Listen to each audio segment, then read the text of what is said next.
오늘은 창세기 강해의 마지막 시간입니다. 오늘 본문 말씀으로 들어가기에 앞서 창세기에서 우리가 찾아볼 수 있는 하나님의 모습 세 가지를 간단히 전해드리고 싶습니다.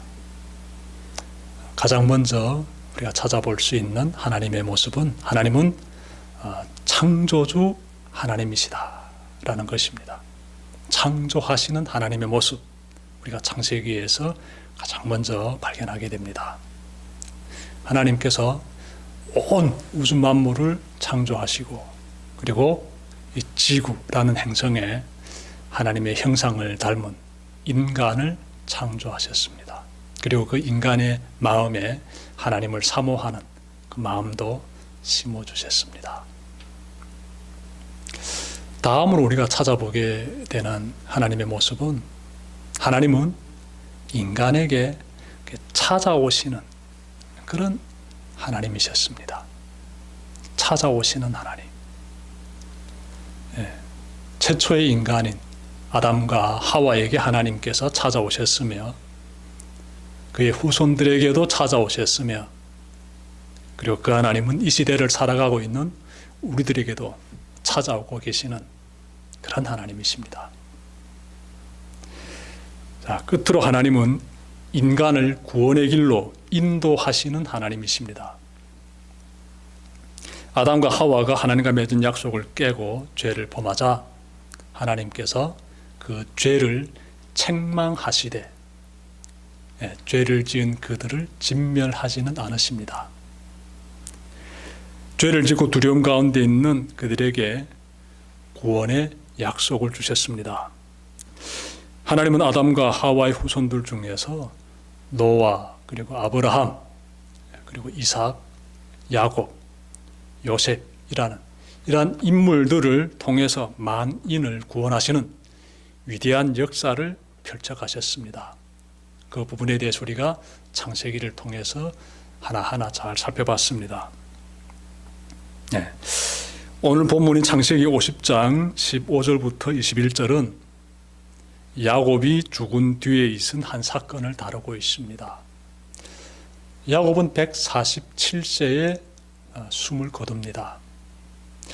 그러면 그가 130세 때 그때 애굽에 들어왔으므로 애굽에서 17년간 살았던 것이 됩니다. 그리고 147세에 야곱이 숨을 거두고요. 자, 아버지가 세상을 떠나자 그의 아들들이 두려움 가운데 빠지게 됩니다. 구체적으로 말씀드리면 요셉의 형들이에요. 그들이 두려움 가운데 빠지는데 15절 말씀 보십시오. 요셉의 형제들이 그들의 아버지가 죽었음을 보고 말하되 요셉이 혹시 우리를 미워하여 우리가 그에게 행한 모든 악을 다 갚지나 아니할까 하고. 말씀 보니까 요셉의 형들은 과거에 자신들이 저질렀던 그 죄로 인해서 두려워하고 있습니다.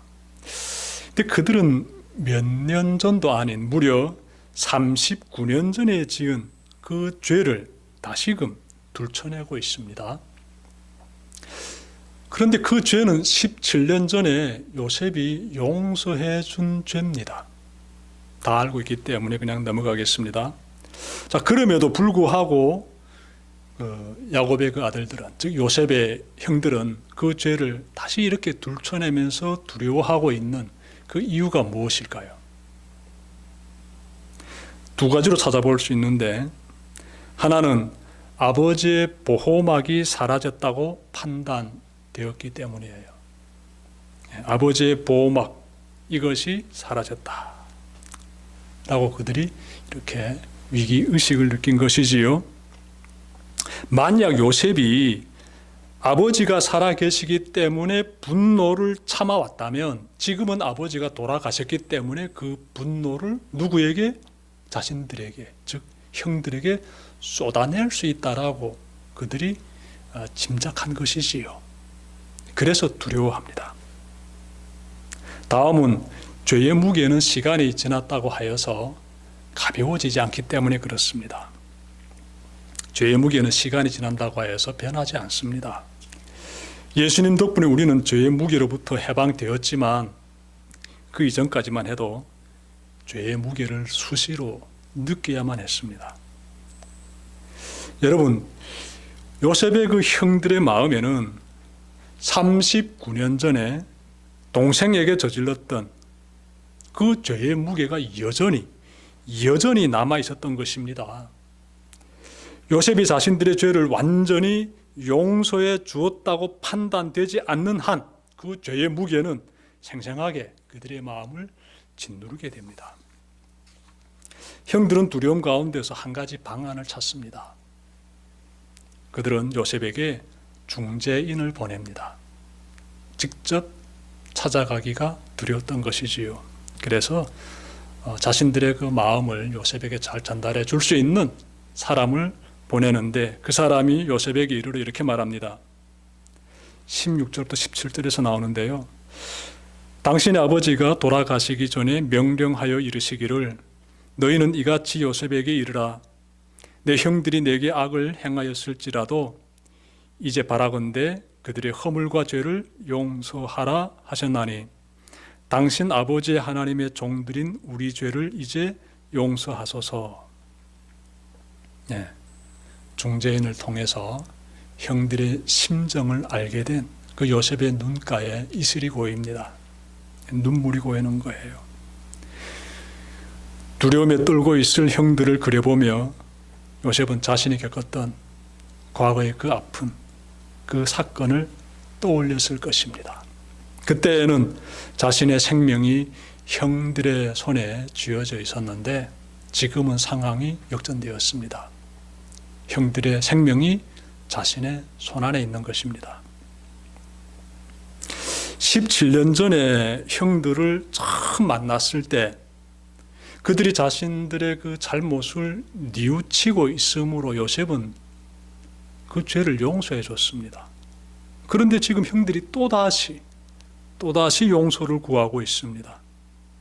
그것도 직접 찾아오기는 너무나 두려워서 중재인을 시켜서 용서를 구하고 있습니다. 이런 형들을 향한 요셉의 마음은 많이 아프고 그리고 슬펐습니다. 요셉이 자신들의 그러한 간구에 슬퍼했음을 알게 된 형들은 비로소 용기를 내어서 직접 요셉에게 찾아옵니다. 그리고는 그의 발 앞에 엎드려 가지고요 이렇게 말합니다. 우리는 당신의 종들입니다. 네, 우리는 당신의 노예라는 거예요. 여러분, 노예의 생명을 틀어잡고 있는 사람이 주인이에요. 네, 그래서 형들은 요셉의 발 앞에 엎드려 가지고 당신은 우리 주인이라고, 우리는 당신의 노예에 불과하다고, 우리를 좀 용서해 달라고, 우리의 죄를 용서해 달라고, 우리를 살려 달라고 이렇게 매달리는 것이지요. 이러한 형들을 바라보면서 요셉이 말합니다. 두려워하지 마소서. 내가 하나님을 대신하리이까. 당신들은 나를 해하려 하였으나 하나님은 그것을 선으로 바꾸사 오늘과 같이 많은 백성의 생명을 구원하게 하시려 하셨나니 당신들은 두려워하지 마소서. 내가 당신들과 당신의 자녀를 기르리이다. 19절부터 21절에서 이 말씀이 나오지요. 요셉은 우리는 당신의 종들이라며 용서를 구하는 형들을 다시금 용서해 주는데 그때 의미심장한 말 합니다. 보십시오. 내가 하나님을 대신하리까. 여러분, 요셉이 형들을 용서해 줄 수 있었던 근거가 여기에 있습니다. 심판은 하나님의 몫이에요. 잘 기억합시다. 심판은 하나님께 있습니다. 하나님께. 여러분, 나의 생명을 해친 자들을 응징해야 한다는 것이 세상의 이치입니다. 그런데 하나님을 믿는 사람은 세상의 이치를 따르지 않습니다. 심판은 하나님께 속했으므로 가해자가 용서를 구하면 더 이상 정죄하지 않고 용서해 줍니다. 이런 삶을 여러분들께서 살아가시길 바랍니다. 요셉은 형들에게 두려워하지 말라고 거듭 말하면서 당신들은 나에게 악을 행했지만 하나님께서는 그것을 선으로 바꾸어서 많은 사람의 생명을 구원하셨습니다 라고 말하면서 형들을 위로해 줍니다. 위로해 주고 있어요. 놀라운 모습이지요. 지울 수 없는 끔찍한 상처를 가장 의지하는 가족으로부터 받았던 요셉. 상처받은 피해자인 요셉이 가해자인 형들을 위로해 주고 있습니다. 여러분, 이 요셉의 말에 형들의 마음을 짓누르고 있던 그 억장이 안개처럼 사라졌을 것입니다. 요셉은 형들을 죄책감의 그 어마어마한 고통에서부터 해방시켜줬을 뿐만 아니라 내일에 대한 희망도 심어주었습니다. 21절 보십시오. 내가 당신들과 당신의 자녀를 기르겠다라고 말하고 있지 않습니까? 약속이에요. 내가 당신들을 지켜주겠다고. 당신들의 가정을 지켜주겠다고. 당신들의 자녀들을 지켜주겠다고. 생존을 보호해주겠다고 약속하고 있습니다. 형들을 위로해주는 요셉의 모습에서 죄인을 불쌍히 여겨주시는 그 하나님의 모습이 비춰나지요.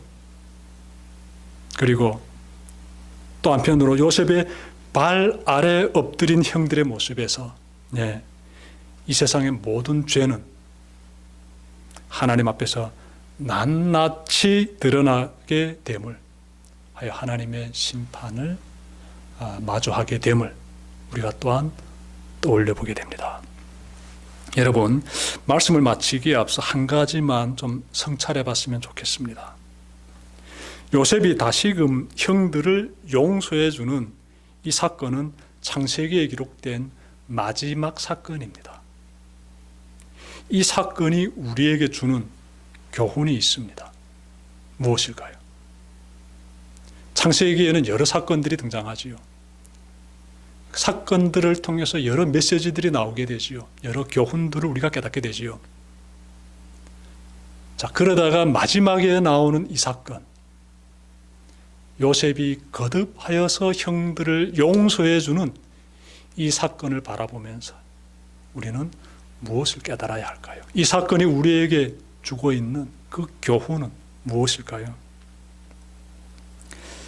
그것을 알려면 이 사건의 그 시작이 되었던 그 세계로 들어가면 되지요.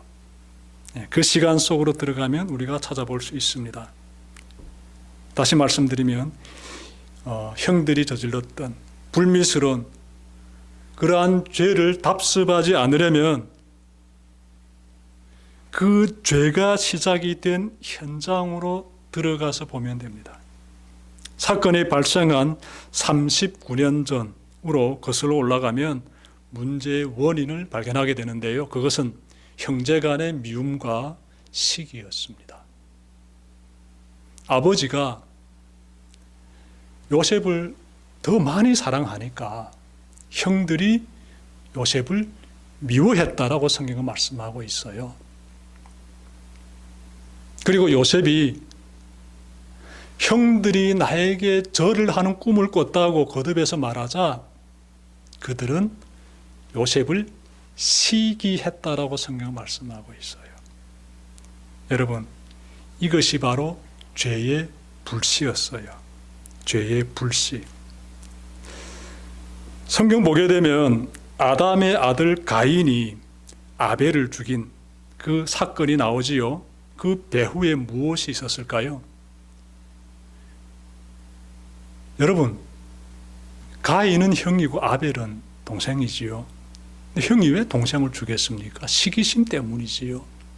하나님께 제물을 드렸는데 하나님께서 동생 아벨의 제물은 받아주시고 내가 드린 제물, 즉 가인이 드린 제물은 받아주시지 않자 그러자 가인이 시기심을 불태우게 되고 동생을 죽이기에 이른 것이지요. 시기심이 살인으로 이어지는 사건 하나만 더 찾아보게 되면은 물론 이 살인으로까지는 이어지지 않았지만 죽이려고 했던 그 사건이 있지요. 여러분, 사울과 다윗을 떠올려 보십시오. 사울은요, 왕입니다. 한 나라의 왕이에요. 그런데 자신의 부하인 다윗이 백성들로부터 더 많은 그러한 정말 그 환호를 받자 시기하게 됩니다. 예, 그 시기심이 나중에는요, 어떻게 번져지는가 봤더니 틈이 날 때마다 다윗을 죽이려고 했어요. 그를 죽이려고 창도 여러 번 던졌으며 광야에서 숨어 사는 다윗을 어떻게 하나 잡아 죽이려고 군사를 이끌고 여러 번 이렇게 출동했던 사람이 누구다? 사울 왕이에요. 시기심이 어떤 무서운 죄악을 몰고 오는지 우리가 잘 좀 기억했으면 좋겠습니다. 여러분, 우리도 누군가를 미워하고 그리고 시기하면 타인의 생명에 피해를 줄 수 있습니다. 인간은 누구나 시기심을 가지고 있는 것 같아요. 모든 사람의 마음 가운데 시기심이 정말 종종 이렇게 올라오지요. 우리가 느끼고 있지 않습니까? 시기심은 인간의 여러 감정 중에 하나인데 어느 때 시기심이 발생합니까? 내가 사람들의 조명을 받아야 하는데 다른 사람이 그 자리를 차지한다면 그때 일어나는 감정, 그 감정이 시기심이지요. 시기심은 마음의 고통을 불러옵니다. 나보다 잘 나가는 사람을 향한 미움과 질투와 분노가 이글거리며 타오르기 때문에 마음의 심리적 고통을 느끼지요. 이런 감정이 생길 때 우리는요, 각성해야 됩니다. 통제해야 되고 시기심을 제거해 버려야 합니다. 그래야 하나님이 원하시는 선한 삶, 믿음의 삶을 살아갈 수가 있어요. 우리 주위에서 시기심에 빠진 사람들을 찾는 것은 어렵지 않습니다. 그들을 보면 하나같이 남이 잘 되는 것을 못 봐줍니다. 그리고 남의 약점을 입에 달고 살지요. 험담하는 거예요. 틈날 때마다 남을 비하함으로써 자신을 드러내려고 합니다. 기억합시다, 여러분. 이러한 마음에서 야곱의 아들들이 저질렀던 무서운 범죄가 독버섯처럼 자라나게 됩니다. 자, 그러므로 우리는 시기심이 솟아날 때마다 즉시 통제하고 제거해야 합니다. 그러자면 하나님의 도우심이 절실히 필요합니다. 여러분, 하나님은 시기심이라는 돌 같은 마음을 제거하시고 새로운 마음, 즉 하나님을 닮아가는 부드러운 마음을 우리에게 부어주시는 그런 하나님이세요. 그래서 완고하고 돌 같았던 우리가 부드러운 하나님의 성품을 닮아가는 사람으로 변화되게 되지요. 에스겔서 36장 26절부터 27절에서 이런 말씀 나옵니다. 또 새 영을 너희 속에 두고 새 마음을 너희에게 주되 너의 육신에서 굳은 마음을 제거하고 부드러운 마음을 줄 것이며 또 내 영을 너의 속에 두어 너희로 내 율례를 행하게 하리니 너희가 내 규례를 지켜 행할지라. 네. 하나님께서 정말 돌 같은 우리의 마음을 부드럽게 변화시켜 가시는 그러한 하나님이심을 여러분들이 이 말씀을 통해서 다시금 깨닫게 될 것입니다. 잘 기억합시다. 새 영을 너희 속에 두어서 굳은 마음 제거하고 부드러운 마음 줄 것이다. 하나님이 하시는 일이에요. 하나님이 하시는 일. 말씀 마치려고 합니다. 하나님은 우리가 하나님의 형상을 닮은 자들답게 그렇게 살아가기를 원하십니다. 네. 창세기 말씀을 쭉 여러분들이 기억해 보십시오. 창조주 하나님께서 자신의 형상으로 우리를 만드셨는데 그 하나님이 원하시는 모습이 어떤 모습이겠습니까? 하나님의 형상을 지닌 자답게 우리가 살아가는 것 아니겠습니까? 그 완악한 모습, 시기하고 질투하고 미워하고 분내고 이런 모습이 아니라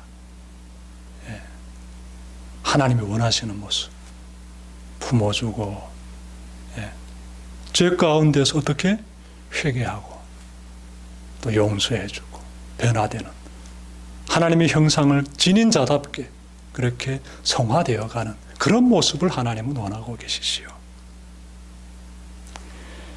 그렇게 살라고 창세기의 마지막을 형제들 사이의 복수국이 아니라 용서와 화해로 마무리하시는 것입니다.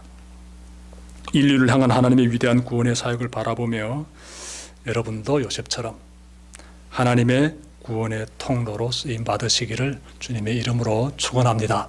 기도드립시다.